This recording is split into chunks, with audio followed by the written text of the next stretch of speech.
Darian. Good evening, everyone. My name is Regina Mullings, and I will be providing important information for our meeting this evening, Project Save Money. I hope that you're all healthy and safe in your own places and spaces during this virtual meeting. However, as with any location, whether we meet virtually or in person, we always want to make sure that we are Delta emergency response ready. Whether we're in our homes or virtual meetings in some physical venue, we must always make sure that we take a moment to look around and identify 2 exits in your current location. In the event that it's necessary to evacuate quickly and orderly, in case of the need of an emergency evacuation, we thank you very much for coming into the call tonight. As I said before, it's important to always know where your spaces are, where your exits are, and to always be emergency response ready, Delta ready. Thank you very much. Good evening, everyone, and thank you for joining our webinar tonight entitled Project Save Money. I would like to introduce our chapter president, Paula Irving. Thank you, Katrina, and good evening, everyone. So who is ready to save some money? Drop in the chat, I am. I'm an engager, so I like to hear how people are feeling, where you're joining us from, who's ready to save some money this evening going forward. Hi, good evening, everyone. My name is Paula Irving, and I'm the 24th president of the New Haven Alumni Chapter of Delta Sigma Theta Sorority Incorporated. Delta Sigma Theta Sorority Incorporated is a private, not-for-profit organization founded on January 13, 1913, whose purpose is to provide assistance and support through established programs in local communities throughout the world. So inspired by the rich legacy of our visionary founders, the New Haven Alumni Chapter was chartered on October 3rd, 1959. New Haven Alumni Chapter's legacy of service to the greater New Haven area has focused its involvement around the structure of our sorority's 5-point programmatic thrusts: economic development, educational development, political awareness and involvement, physical and mental health, and international awareness and involvement. So over the past few years, we have been working through a series we call The Journey, which falls under our economic development programmatic thrust. And we all know that it's the path to financial freedom and financial empowerment. It's a journey. So tonight's session is Project Save Money. Let's talk about student loan debt cancellation, as well as how we can navigate through the system right now to apply for these different programs. So thank you again for joining New Haven Alumni Chapter this evening. Special thank you to our guests, who Katrina will introduce shortly, Student Loan Fund and Higher Heights. Hope that y'all will not only take away something from this presentation, but also share with family and friends. I will now pass the program back over to our first Vice President, Katrina Rice. Thank you all for joining. Thank you, Paula. Good afternoon again, everyone. I have the privilege and honor to introduce, and I will do a brief introduction because I cannot do justice for our facilitators on tonight. But before we start, I want to just give a disclaimer. And we ask that the information that is provided does not constitute legal, tax, accounting, or financial advice. Any and all information, content, or material provided by Student Loan Fund are for information and educational purpose. So we just want to make sure that that is clear and what we're doing tonight. So again, thank you for joining us. If you are, again, as Paula indicated, if you're excited and you're ready to save money, let's see that chat go off with some excitement. We want some engagement here. So let me take an opportunity to introduce very briefly our facilitators. So we have Ann Watkins. Ann Watkins is the founder of Student Loan Fund and principal at Watkins Strategic Group Incorporated. In 2002, Ann was the beneficiary of a Jubilee gift that canceled half of her student debt. Ann believes that everyone deserves that same grace and has been a strong organizer to reconstruct the student loan debt system since 2019. Ann has a master's in public health from Tulane University. Next, we have Crystal Estrada Perez, who is the executive director of the Student Loan Fund, and she brings over 5 years of experience fighting for equality and racial justice in the K-12 educational system. Before joining Student Loan Fund, Crystal served as the program evaluation strategist at Recenter, Race and Equality in Education, where she had the opportunity to incorporate her dedication to racial justice, education, research, and storytelling. She holds a bachelor's degree from the University of St. John's and St. Joseph's and a certificate in education and educational program evaluation from Georgetown University. And last but not least, we have Dr. Shaka Felder McIntyre, who is the founder and executive director of Higher Heights Youth Empowerment Programs Incorporated. Plus, Shaka is a Connecticut College Application Campaign State Coordinator.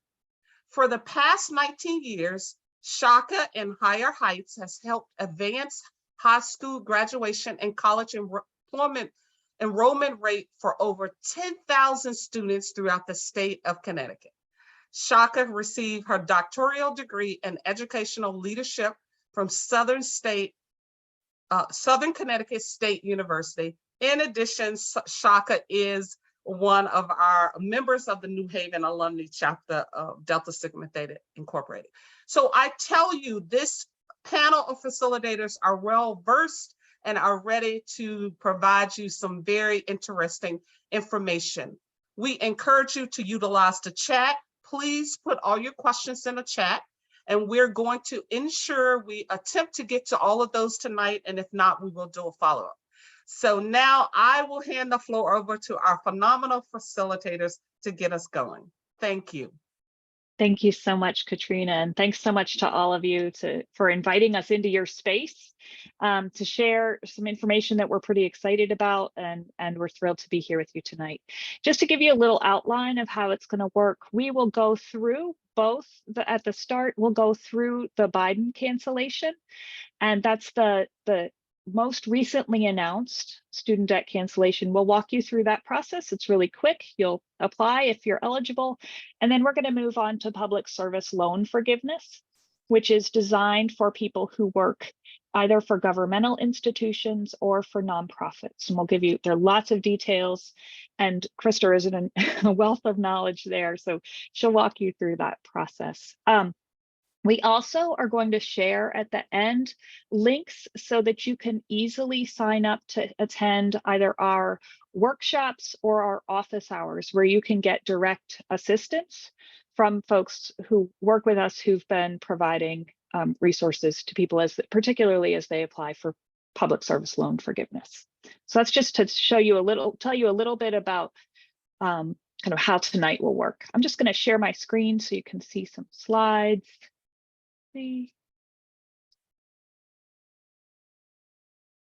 All right.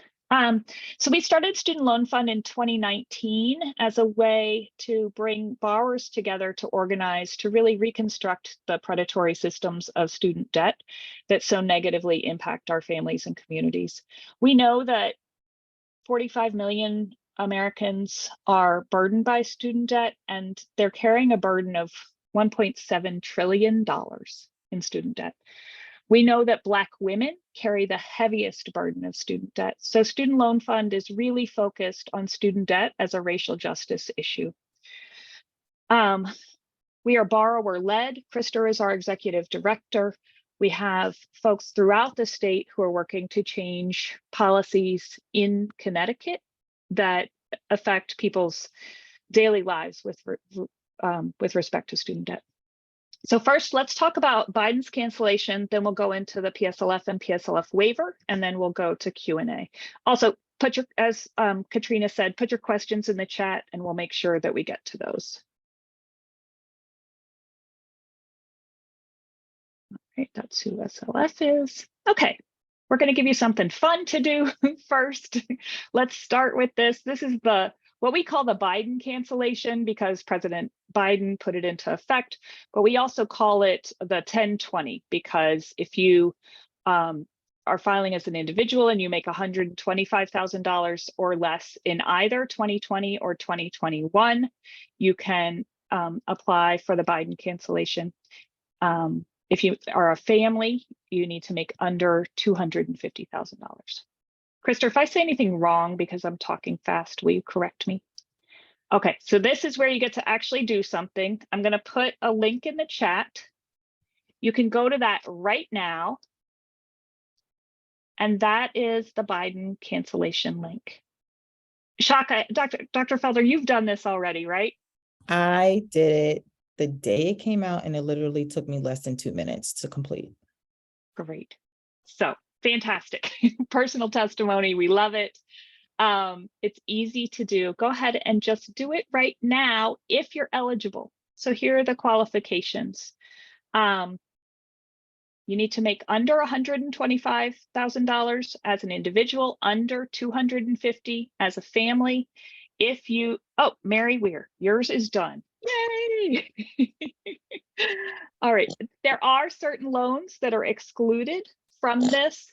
If you have a commercially owned FFEL loan, you aren't eligible unless, because student debt can't be easy, unless you consolidated that loan before September 29th. Dr. Gary, I completed mine today. Fantastic. I see some names on here of folks that I know from other places in my life. How exciting. All right, anybody else have a shout out or a question about this application?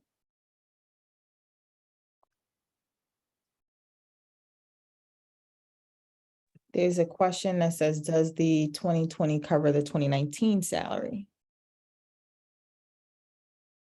No, it doesn't. Krister, can you go just triple check for me that I'm right? It's 2020 or 2021. Is that, you okay with that? Yeah. Yes, I'm searching it right now. Thank you so much. All right, seeing some more completions. So you can see it's pretty easy. I think the hardest thing is the Social Security. And then you have to certify on that second page. Thanks for that good question about salary. So let us know what happens with that, even after, it'll take a little bit of time. What we're hearing is that you should know before the pause ends in January. Krista, are you hearing anything? Krista participates in these calls with the White House Advisory Group weekly, so she sometimes always knows more than I do. Are you hearing anything more about when people should hear? So it is definitely 2020. It says, I affirm that one of the following is true for January 2020. So they're using those 2020 years, not 2019. And no, they want to make sure that although the application is live until next year, they want to make sure that the folks that do complete it will hear back before the repayment start date. So we should start hearing back, unless something changes, we should start hearing back late December, November. We'll start hearing back from these applications. Okay. Great, because the COVID pause for federal student loans ends at the end of December, so repayment would start in January. Okay, great. Let's move on to the far more complicated piece with PSLF. Thank you. Let me just answer this one question. Sorry. Crystal McCoy says, I did my application during the beta test. I don't have to do it again, right? Right. You are in the good company. I just checked and I read the number 8 million people applied for this by yesterday. So in the first weekend, 8 million out of the 43 million student loan borrowers in the country had applied within 3 days. When you have a simple application, easy to access, straightforward, 20% applied in 3 days. Great question. Are you eligible in school? So Krista, I'm going to try this out. You correct me if you know differently. Yes, but you have to have had loan balances of June 30th or before. It can't be for after June 30th. Other questions you want us to answer on this? If you feel confused about the types of loans you have and you want more support, come to our office hours and we'll walk you through it. Okay? Great. All right, Krista, I'm going to turn it over to you. I will keep advancing the slides. Tell me if you need something differently from me. No, absolutely. And I'll just say next slide, Anne, so that you know. Thank you so much for having us, everyone. I am so excited to be here. Like you all heard, I'm the executive director of the Student Loan Fund. I have about $80,000 in student debt just for myself. That doesn't even count the loans that my mom took out, the Parent Plus loans my mom had to take out, right? So the application that you just saw was the 1020 cancellation application. We advocate that no application was needed, but if any application was going to come forth, we're happy that it was that easy. And we hope that any application moving forward is that easy. However, moving forward, we have a little bit more of a complex application process, but we'll help you navigate. The first thing we'll do is give you a little background on the PSLF program, and then we'll go step by step on how to do that. And after I give context, I'll pause before we get to the step by step and then answer some of your questions here that I see that are popping up. So what is PSLF? So Congress created PSLF in 2007 to help public service workers struggling with student debt. This included people who work for schools, educators, people who work for nonprofit organizations that were 501c3s. And the idea was that the promise was that if a borrower works in public service and makes 120 payments, which is around 10 years of service, the remainder of the debt is forgiven. Oh, you can go next, Anne. Unfortunately, that hasn't always been the case. The program was filled with issues, right? The original program had 4 eligibility requirements. You needed to have the right type of loan, which is a direct loan, right? And you needed to have the right type of repayment plan, which is an income-driven repayment plan. You also needed to have the right type of employment, which is a public service employer, and you needed for full cancellation to get to 120 payments. Some borrowers were under, during this program, the 4 eligibility requirements, a lot of borrowers were under the wrong loan type or wrong repayment plan, and they didn't know. So a lot of them weren't eligible for the PSLF, even though they were public service workers. So thank you, Anne. Next slide.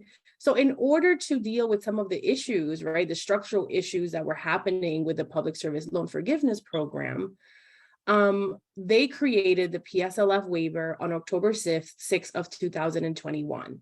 The U.S. Department of Education announced a limited waiver that expanded the rules of PSLF. So payments that were made in the past now may be considered for public service, even though they normally would not have qualified. So this is great for all of you who have been in public service for a really long time, right? So any eligible employer since October of 2007, and it's October 1st of 2007. And what that means for you is that you might increase your total number of qualifying payments. There are going to be periods of qualifying employment that previously didn't count because you may have been in the wrong loan type or in the wrong repayment or something to do with your repayment history. It also allows participants to seek cancellation on older, previously ineligible loan types by consolidating them into a direct loan. Some of those older loan types we'll talk a little bit about, and we'll talk about what that direct consolidation process looks like. If we can go on to the next slide. And I see that Anne's answered some of that question, so I'll keep going. If we could actually go back one more, Anne.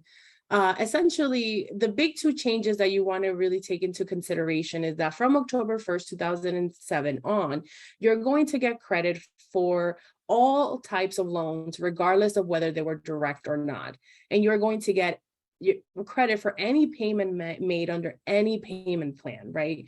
As long as moving forward, you consolidate those loans into direct loans, and moving forward, you get into an income-driven repayment plan. If you were in the military, deferment and forbearance counts, and current employment is not necessary. So if you were a former employer who worked for 10, 15 years in nonprofit or public service work, you might be eligible to count those years that you had of service. Now we can go next. Thank you. Now, a little bit about PSLF during COVID-19. If you were one of those folks that had a payment pause for the COVID-19 crisis, so we've had a payment pause for the last 2 years, and the payment will reinstate January of 2023. all of those payments are going to count as payments, even though you haven't made a physical payment, right? So as long as you are in an eligible employer and you fit the criteria of being a full-time employee, you will still be eligible to take credit for those years of payment, even though you haven't made actual payments. So that's what's really important about PS Select during the COVID-19 and how it impacts you. Now, the left side of the slide talks a little bit about what is it that you need to know and to do to apply for PSLF. First, we have to determine your employer eligibility, and we all do that in the same place, the PSLF help tool.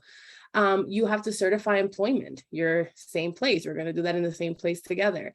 Then we're going to determine what qualifying loans are. We've already said that they have to be direct. So if there's anything other than direct, you have to consolidate if needed. So we'll show you how to do that as well. What you're going to need is your employer has an employer identification number. You can get this from your taxes. You can Google this, right? You're going to need access to your studentaid.gov username and password for today. And in the long term, you also want to have access to your loan servicer username and password, but you won't need it at this moment. Just want to make sure that you do have it. Awesome. So now how do we apply for PSLF and the PSLF waiver? So we're going to generate, so before some of the guidelines, does this apply to, I'm going to pause for a second and actually answer this question. Does this apply to Parent Plus loan? So the waiver does not apply to Parent Plus loans, but there may be, if you have your own loans, there may be some things that may be eligible, but it depends on your individual case. So that is one of the cases that I would say, go over to our office hours so we'll be able to tell you a little bit more. So prior to we've been advocating really fiercely because we said the 31st deadline is not realistic, right? So what they've told us that can happen is that you want to generate your application using the PSLF help tool before October 31st. By doing this, the education department will count your application on time, even though you're still pending your employer's signature. To generate that PSLF application, we're going to use together the PSLF help tool, which we'll do together.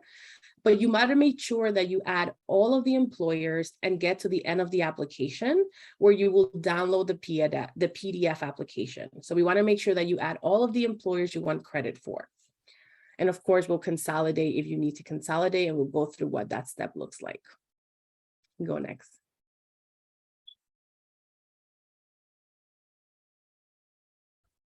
Okay, so this is just a quick reminder. It doesn't matter what order you do it in, just do both before October 31st. You want to generate that PSLF application and then get that signed by your employer, and then consolidate if you need to consolidate by the 31st as well. We can go next. Sorry, That's okay, no worries. slow. So right type of employment, we went a little bit over this, but I just want to re-emphasize some things. You can check what employer is eligible in the PSLF help tool. Once we get to the PSLF help tool, I'll sort of show you what you will encounter when you get there. You're going to have, part of what happens is you need to be a public service employer, nonprofit employer, if you work at a public hospital, if you're an educator, but you have to either be 30 hours per week full-time, or if you have multiple qualifying part-time jobs, you can also do that as long as those combined jobs equals one 30-hour job. It could be your employer's definition of full-time. So your employer's definition might be 35, right? So it depends. Either way, each time you submit one of the PSLF applications with your employer's signature, the federal government will evaluate your eligibility for forgiveness and provide the forgiveness if you are eligible, right? So they're going to cross-reference those things. We can go next. Yeah, no worries. And let me know, Anne, if I need to pause for questions. I'm trying to just take care of them, and so I'll shout out if there's one that I miss. Awesome. Now let's do this together. How do you use the PSLF help tool to generate that application, right? So if you can go next, first you go to studentaid.gov, which by the way, it's going to be the #1 place you want to go to check on the status of all of these things for the most part. And Krista, is this a good time for folks, if they want to do this together, to go ahead and just log into studentaid.gov and do it along with you? Okay. Absolutely. If you want to start it with us and do it along with us, this is the perfect time, because we're going to go step by step in what you need to do. After you do that, after you log in, you're going to go to manage your loans, and you're going to click on public service loan forgiveness, which is right on that red. When you click on that, it's actually going to bring you to the federal page for the public service loan forgiveness program. This page is a wealth of information, but it can be a little overwhelming. You are going to go to PSLF resources, and you're going to click on the PSLF help tool. When you click on that help tool, this is what it's going to open up for you. So this is searching for your employer. This is how you enter the information to figure out if your employer is an eligible employer. You would enter your employer identification number right where you see it up there. If it's your current employer, you can put, this is my current employer, right? If not, you're going to want to know the employment start date and end date, or as approximate as you can. But if you can get the exact date, that's helpful. Look at your resume, look at date of hire, right? And then you're going to hit search, right? Don't hit continue because it'll give you an error message. You're going to hit search. When you hit search, you're going to come across this page. As you can see in this example, the person online was searching for the New York State. So as you can see here, I'll take care of it. I got it. As you can see here, you confirm your employer. This person was searching for the state of New York. And as you can see on the green button, it is eligible. So if you get a green button like this, that means that the employer is eligible. If you get something in red that says ineligible, that means that employer has been vetted through the federal government and they are ineligible. If you don't see anything, right, that does not mean that it is ineligible. It just means that no one from your organization has submitted information so that the federal government can verify employment eligibility. So you can actually keep going through the process. It'll ask you questions like, website information for your organization and a little bit of information that you can input. They will then go ahead and verify your employer in the back end, right? So keep going. If you don't get anything, you can input it manually. So remember, if it's eligible, it's in green. If it's ineligible, it'll be in red. And if you get nothing, that doesn't mean it's a no. Now, when you're going to do this for every single employer, each EIN number, each employer is going to have their own employer identification number. You're going to enter all of those different EIN numbers together. When you are done, when you are done adding all of your employers, it'll have you hit next. When you hit next, it'll just have you verify all of your personal information that will be uploaded from your studentaid.gov portal, right? And all you will have to do then, you will get this form that you see on the screen, but if we can go to the next one, it's a better picture of it. This is what it's going to look like. However, the PSLF help tool is going to pre-fill section 3. As you can see, employer name, federal identification number, all of that is going to be pre-filled from the information that you put in just a few seconds ago. Now, the only job that your employer has to really do is sign, date, and title, the bottom, which is that section 4 that you see.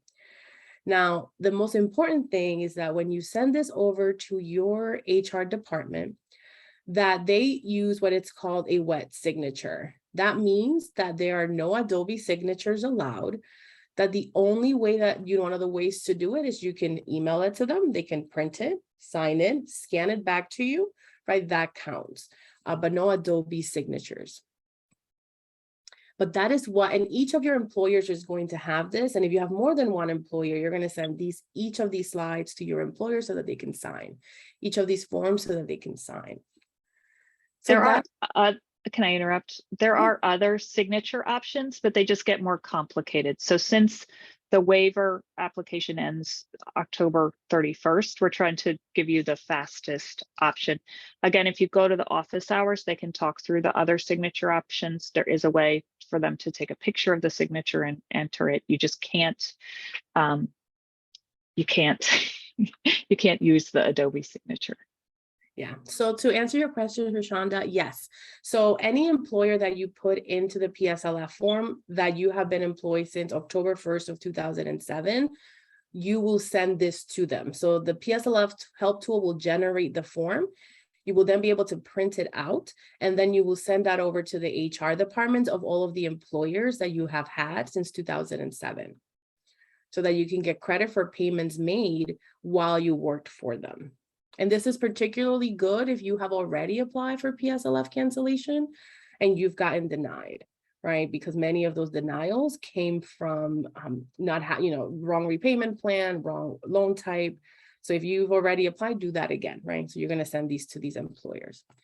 Now, it's important. The one change that has happened is that you are able, as long as you generate the application using the PSLF help tool, and you get to the end where you can download that application, that PDF, the feds will basically, it's saved under your profile. So it will be pending your employer's signature. When you get your employers to sign over that form, then you're going to submit your applications to MOHELA, which is the servicer who is in charge of the Public Service Loan Forgiveness Program. You either can mail it, you can fax it to the number that you see in front of you, or if you're lucky enough to already be a MOHELA customer, you can upload it right on the MOHELA website. But if you are not, you would just mail it or fax it, whatever works for you. Yeah. Sorry, can I stop you for a question? So this is an interesting one because there's a different level of detail here. So since the program began in 2007, if you had employers that were eligible employers, but before 2007, do you need to enter those in too if they help you get to your 10 years, or they don't apply? They do not apply because they can only give you credit up to the time that the program was created. So nothing pre-2007 will work, unfortunately, which is why we advocate for full cancellation. But yeah, anything pre-2007, unfortunately, will not work. Thank you. Of course. All right, we can go into the next slide. So that is what that's how you generate the PSLF application, and that's where you submit it. And I want to pause here to see if there's any questions that pop up. Okay, awesome. So now the other part Actually, let's just give another second in case other people are, because we've just covered a whole bunch and then we'll go into the consolidation piece. Yeah. Are there other questions that are coming up for you? Krista, you know so much. And I'll say this, it is intentionally confusing, so do not feel bad, right? It should not be this difficult. Okay,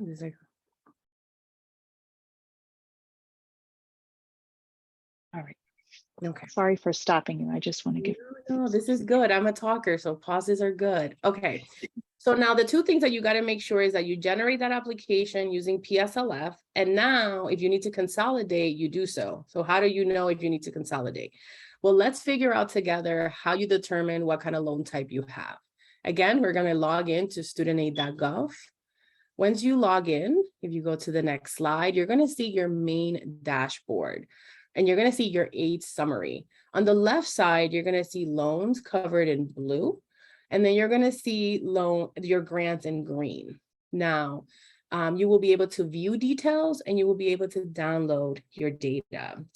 If we go next, you can actually see once you hit view details, this is what's going to look like at the bottom of where those two circles are. When you go down, when you hit view details, this chart's going to come up. As you can see, this example, it says direct consolidation. As you can see, this person has a direct consolidation loan. So those loans are eligible for PSLF. If you see anything other than a direct loan or a direct consolidation loan, you have to consolidate before October 31st. And we'll go into what that looks like, right? So if it says FFELP loan consolidation, if it says Perkins, if it says Stafford, all of those have to be transitioned into a direct loan through the process of consolidation. I'll just pause to answer a question. Veronica, to add any employer, you just go, you know how a couple pages ago we were adding in employers there. Use the same process for a part-time as well. Okay, go ahead, Shaka. It sounds like you got it. All right, you're good. So yes, add them the exact same way you would add them, add the employer identification number in there, and then follow the prompts. Yep. So after you view details, you can also download your data and you can see what it looks like on the next slide. Now, I'm going to encourage you to download that data no matter what. It is very good to have a copy. It's really hard to read. It comes in basic text format, essentially, but it's good to have, especially because there are so many things happening with student loan debt. You want to have a record of your own loans, and later you can sort of look through it, right? But it'll have, as you can see, this example, this person has an FFEL consolidated loan. So what are they going to have to do? They're going to have to consolidate. So we can go to the next slide. Now let's talk a little bit about consolidation if you need it. So what is consolidation? A direct consolidation loan really just allows you to take multiple federal education loans and turn them into one loan with a fixed interest rate based on the average of the interest rates of all the loans being consolidated. So basically you take a couple of different loans and you turn them into one new direct loan. Now, what does that mean when you mean consolidation for the PSLF waiver? So as we've already established, only direct loans are eligible.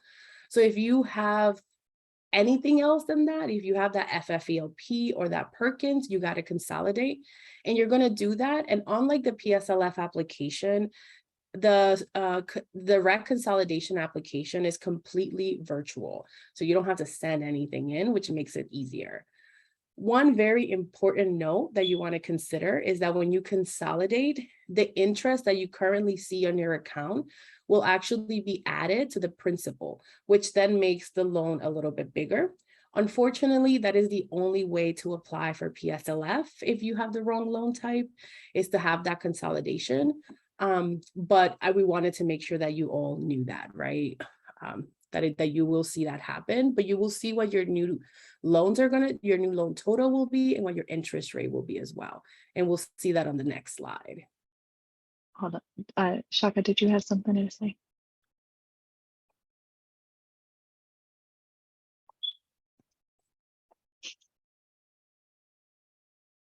Okay, awesome. So now the last thing before we go into how to consolidate is having the right type of repayment plan. Borrowers have to be in the right repayment plan. And for you all, that usually means an income-driven repayment plan. It can be as low as $0 per month, but it really depends on your income level and your family sizes. There are 4 income-driven repayment plans. There's the income contingent, the repay, the IBR, and the pay. The consolidation application will let you enroll in the income-driven repayment plan, and it will tell you which ones you're eligible for, and it will give you a brief description of what each of those are. If you are a person who does not need to consolidate, but you do need to get into an IDR program before your repayment starts, you can use the IDR application at studentaid.gov, and we can drop the link on the chat. I believe it's also virtual, most of it. It's been a while since I did that one, but I think it's mostly virtual. We can go next. And Krista, can you, is it accurate? Will you talk at all about Parent Plus loans tonight, or do you want anybody who has questions on Parent Plus loans to come to office hours, because there's so many different variables there? Yeah, so if you have a Parent Plus loan, I say come to office hours and let's talk through your individual case, because it depends. And I hate that answer, but it's true. So it depends on whether you have your own loans, if you have other loans, right? So Anne just posted it in there, so you can follow that link and go to our office hours. And if we don't know the answer, we can put you in contact with the Institute of Student Loan Advisors, who can answer the question for you. All right, so how do we consolidate? How do we do this consolidation thing? First, again, you're going to be at studentaid.gov, and you're going to go to manage your loans. And then you're going to go to consolidate my loans. When you click on this page, it's going to bring you to the direct consolidation application. When you get to the direct consolidation application, this is what you are going to see. So this is the direct loan consolidation application. Things that you will probably need your taxes from last year. You can actually link to the IRS from here, and we'll go through that. So the easiest way to do that is by having your taxes, because you need to copy everything word by word. So if we can go next. So when you first start the consolidation application, this is what you're going to see. You are going to be able to select the loans that you want to consolidate. And at the end, when you select them, you're going to be able to see and view your amount, your new total amount for your loan, as well as what your new interest rate will be for your direct consolidation loan at the bottom of the page, right? After you do that, you will hit next. When you get to the next part, you're going to select a servicer to do your consolidation through. You can select whoever you want, but if you are a public service employee, just pick Mohila, because it'll end up in Mohila anyway. So you can pick Mohila, but you can select whoever really you want. The only tidbit here is to remember who you selected, because if you have questions about your consolidation, that is where you would send those questions to that servicer. But if you are a public servant worker, Mohila might just be your best bet. After you select your servicer, it will let you select, it will have you enter. Yes. You were going to say something, Anne? I just thought I went too fast for you. No, you're fine. It's perfect. So then you're going to be able to choose estimated repayment and the selecting of the plan the income-driven repayment plan, or the plan that you want to be a part of. So on the top of the page, you're going to see where it says estimate your payments. This is where you will input adjusted gross income, your filing status, your family size. You can copy all of this information from last year's taxes. If you do not have, if you don't want to link, you could input it manually. But if you do want to link, it does give you the option to link to the IRS portal. At the bottom of the application, after you input your financial information, it's going to give you a detailed eligible repayment plan that will include estimated payment amounts. As you can see at the bottom in this example, this borrower is eligible for the standard and the graduated repayment. And as you can see here, they're expecting to pay between $50 to $50 for one, or $50 to $72 for another one. For you, as a PSLF borrower, you want to get into one of the 4 income-driven repayment programs, because those are the most widely accepted through the program. So you just select the one that works best for you. Krista, it's Chuck. I just want to go back to the service provider, just so that folks are not confused at all. There's no difference between any of them. It's just customer service. So just if you are, like Krista said, in public service, just choose Mohila, so that you don't get confused when you get an email from one service provider letting you know that it's being transferred to another, because it's going to end up at Mohila anyway. Yeah, thank you for that clarity, Chaka. Absolutely. At the end of the application, you're going to have the opportunity to review the terms and conditions and virtually sign your application. One thing that I like to say to borrowers is that you are going to have 3 references, I believe, if not 4. This is not about their credit. The only thing that they'll need is name and just contact information, phone number. But I want to let you know that, so that you have those ready for you when it's time for the consolidation. After you enter that information, you would read your terms and conditions, and you would sign the application virtually. You can hit next. After you complete that, you're done. It's submitted virtually. The only caveat is going to be if you're a married person and you marry filing jointly, your husband or partner, or your wife, your partner might have to sign for that consolidation as well. And the application will prompt you and will tell you exactly what you need to do, right? So you want to make sure you also pay attention to that if you're married and you file jointly, and if the consolidation application flags it for you. However, we know that this could be really overwhelming. And although this is not financial advice, we know the process pretty straightforward. So we can help you if you want more help. and has put the information for our weekly office hours and our weekly workshops. And I'll just, yeah, go ahead. Sorry. Are nurses and nurse practitioners eligible for PSLF loans? This is a really good question. It depends on where you work. So it's less about the type of work and where you work. If you work for a Hartford Hospital, Yale Hospital, if you work for St. Francis Hospital, any of those hospitals are 501c3s, they're nonprofits, so you would be eligible. If you work for a for-profit or a private institution, you might not be eligible. And you know if you're eligible by getting your employer identification number and going through the PSLF help tool. Yes, or if you're a school nurse, you will be eligible. Yep, that because you're working for the district. Thank you for that, Chaka. Absolutely.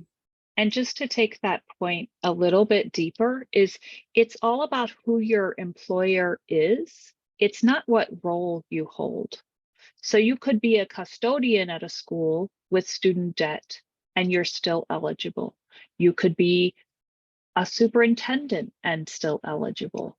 You could be any role in a hospital. As long as your employer is a nonprofit or a government entity, then you're eligible, at least employment eligible.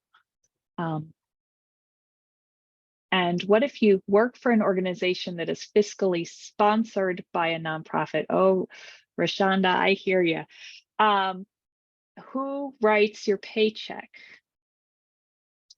Firefighters, and so Rashonda, I'll come back to you on that question, but firefighters, if they're not volunteer, but they work for the city or the town, and the town writes their paycheck, they should qualify. Rashonda, you can feel free to private message me or Krista on that one. I can clarify because I've dealt with that just a little bit. Rashonda, if the employer who gives you your W-2 at the end of the tax season, if that organization is a not-for-profit, then you are okay. If that organization is not, then you're in a different scenario. There may be, Krista, smack me down if I'm talking out of turn here, but there may be an opportunity to make your case and advocate for an organization that isn't currently on the list, but should be. So, Rashonda, I think you should reach out to Krista after. Go ahead, Krista, sorry. So when you do you know how at the beginning we talked about the PSLF help tool, and if your organization wasn't part of that, it wasn't part of the system already. So that is one of the ways that you can input. Like if your organization doesn't show up and you think that they are still there, they should be eligible, you can input all of their information, and then the federal government will do a review of that organization and let you know where they stand. And if you do that and if you do that and you do it through the PSLF help tool, but you can't get the signature until after the 31st, you're fine as long as you do it through the PSLF help tool. It's the guidance we've received from the feds. Now we've talked a little bit about yes, there's a question. Chaka, you're muted. Are firefighters eligible? So they are, as long as they work for the town or the city, not if they're volunteer, but otherwise they should be. Would that also include EMT? If they work So for the town? Most EMTs are employed by for-profit entities, so that most EMTs are not, unless they're employed by a nonprofit hospital or another nonprofit entity. Police officers should be included. What are the other titles we like to share out? Because people are kind of sometimes like, oh, right, them too. Yeah. What about correction officers? Always depends on the employer. Yeah. Employer, but because if they work for the state agency, then yes. If the state pays them, yes, that's right. So 501c3s, as long as they have that designation, teachers, custodians, support staff, paraprofessionals, those are also folks who are eligible. If you're a security guard at school and the school pays your salary, because I know sometimes they outsource that to other organizations. If they pay your salary, you're also eligible. Is there another question I missed? I just want to make sure before. That I think what this also calls to mind is we want you all to both hear this information for yourselves, but we also want you to share it. So this is a complicated process, but we've got resources to help you submit the PSLF by October 31st, but we want you to let your people know too. Let your friends, your family, your colleagues know that not only is this opportunity here, but that they can access it and we can support you if you want it. So there's a question, what if a city employee co-sign a loan and the initial borrower isn't paying the loan? Would the co-signer be eligible? Usually when I hear it depends, well, usually when I hear the word co-signer, it usually flags private. But I would say city, I don't understand the question fully enough to answer it. Usually when I hear the word co-signer, though, it usually means a private loan, which wouldn't be eligible for public service loan forgiveness because it is only federal. But I would say reach out during office hours and we can get a little bit more details from that individual case and see where we can go from there. If a parent signed for a child. So if the parent signed for a child, that person has to verify that it is not a parent plus loan that they're talking about. And if it is a co-signer, then and make sure that it's not a private loan. Yeah, that's what I would definitely say. But I would also say definitely reach out to us during office hours because we can get more information out of that individual case. Now we've talked a little bit about the application. Now, what can you expect after you submit the application? So after you and your employer complete the PSLF application and sign it, that application gets sent over to MOHELA, which is the servicer in charge of public service loan forgiveness. Once that happens, they're going to look at your loan eligibility, which is why you needed to consolidate. Once they look at your loan eligibility, they'll go check loan counts. Then they transfer your loans to MOHELA, which is why Chaka was like, just go straight to MOHELA because they're going to transfer them there anyway. And then MOHELA will look at your loans, your application, and determine, and then they look at the form you're submitting, the PSLF form, to determine your employer eligibility. And then finally, what they'll do is they will determine the number of qualifying payments that you have based on the application that you submitted, the years that you've worked, and the payments that you've made.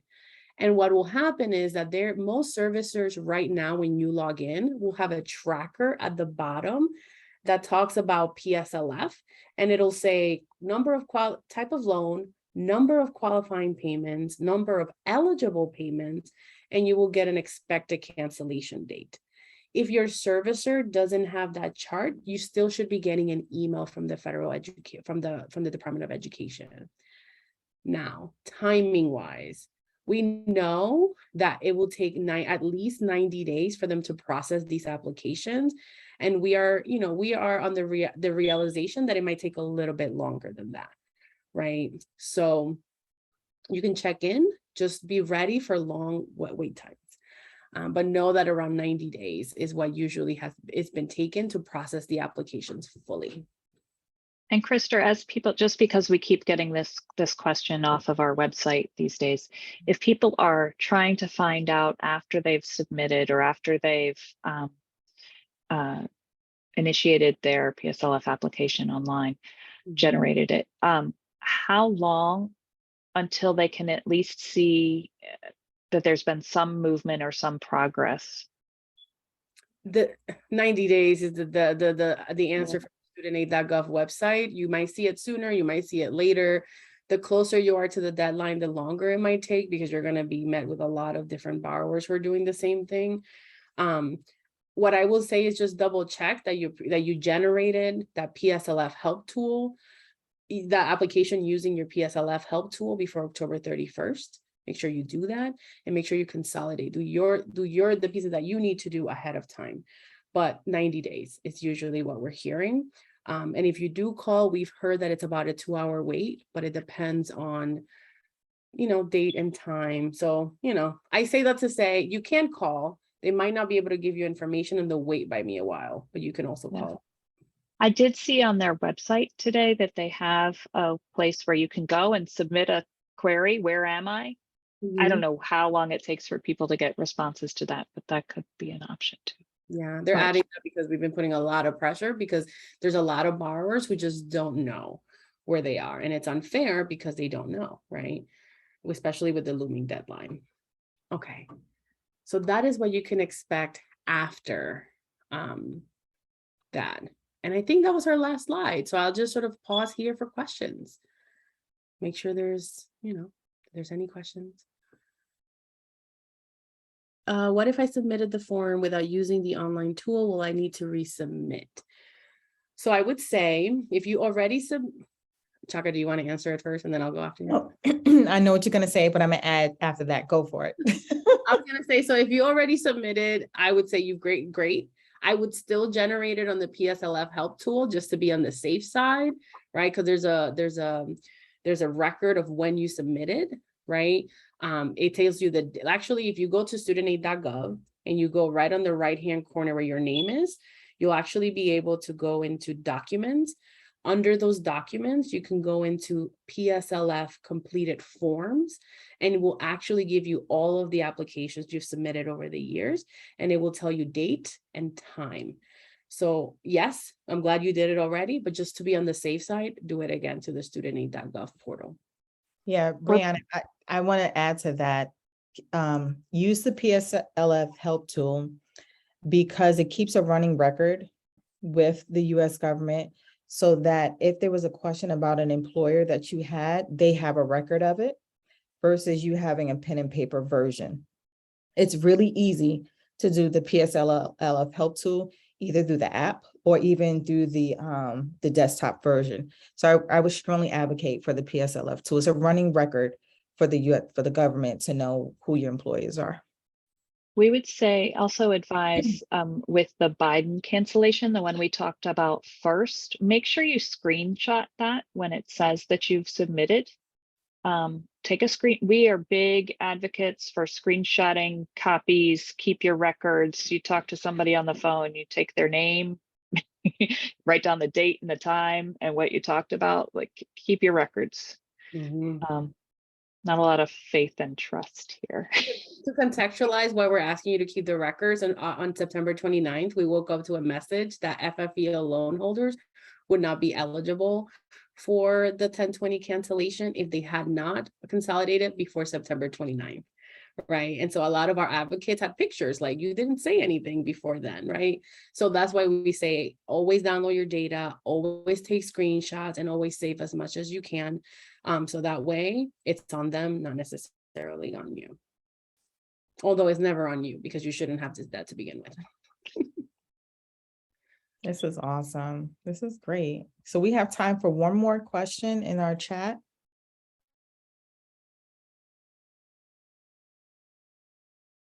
And before we do close, I do want to give a special shout out. I do see some Higher Heights students and supporters here.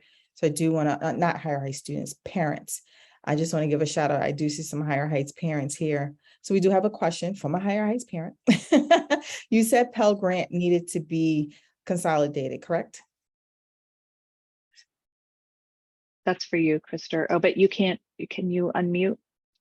Can somebody unmute? Oh, there we go. Krister? Okay, now I can. Okay, there you go. Thanks. So Pell Grants, let me see, make sure I get the question. So Pell Grants are grants. You never have to pay those back.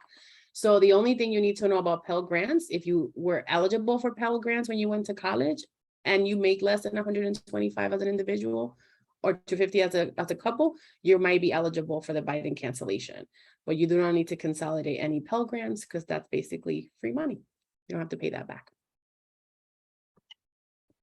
This is great. Well, this is great.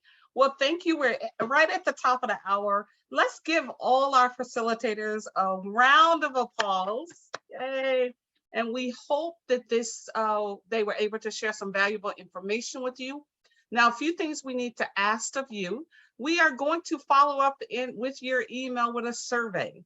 We ask that you just take a few moments It will be brief to give us feedback on this session, and these are other things that you would like to see us bring forward to you in the future. So once you get it, please take a moment and give us your feedback. We value the feedback of our community and making sure that we're bringing information and programming that it will be beneficial to you. And then finally, stay connected with us. We have this year, we're looking forward to doing a number of things to bring empowerment and enrichment to our communities. And we can only do that through the support that we have from folks like such as yourself that attended. And so we will follow up with all the presentations through email, the links to the office hours in email, and our survey. So we ask that you complete that, and please reach out to the Student Loan Fund or Dr. Felder for any questions that you may have. So thank you and have a great night. Thank you. Thank Have a you good night, all. everyone. Everyone.